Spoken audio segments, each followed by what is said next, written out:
Assalamualaikum warahmatullahi wabarakatuh.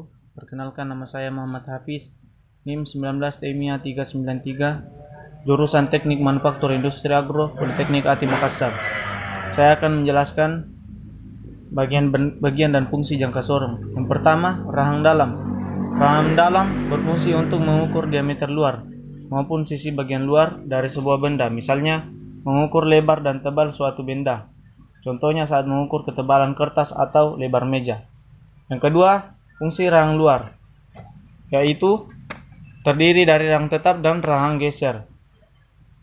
Fungsinya untuk mengukur suatu diameter di dalam sisi bagian suatu benda, misalnya untuk mengukur diameter hasil pengeboran, diameter tabung, cincin, dan lain sebagainya. Yang ketiga, pengukur kedalaman. Fungsinya yaitu untuk mengukur kedalaman sebuah benda, misalnya untuk mengukur kedalaman sebuah tabungan dan lain-lain. Kemudian, skala utama cm. Dalam satuan cm ini mempunyai kegunaan untuk menyatakan ukuran utama suatu benda dalam bentuk satuan cm. Kemudian, skala utama inci.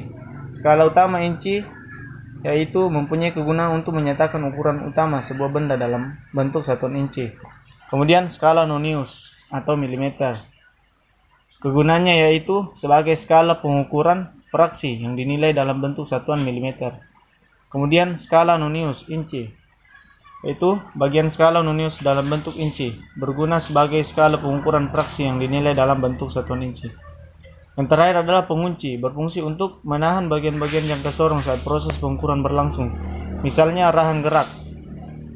Kemudian adapun hal-hal yang diperhatikan dalam pengukuran jangka sorong, yaitu sebelum dilakukan pengukuran, bersihkan jangka sorong dan benda yang akan diukur. Selain untuk kenyamanan pengukuran, hal ini juga untuk mendapatkan hasil yang lebih akurat. Yang kedua, pastikan kedua skala bertemu dengan tepat pada angka 0. Kemudian, posisikan jangka sorong tegak lurus terhadap benda yang diukur. Yang terakhir, untuk mencegah kesalahan pembacaan, miringkan skala nonius hingga hampir sejajar dengan bidang pandangan, sehingga akan memudahkan untuk melihat dan menentukan garis skala nonius yang segaris dengan skala utama. Sekian, Assalamualaikum warahmatullahi wabarakatuh.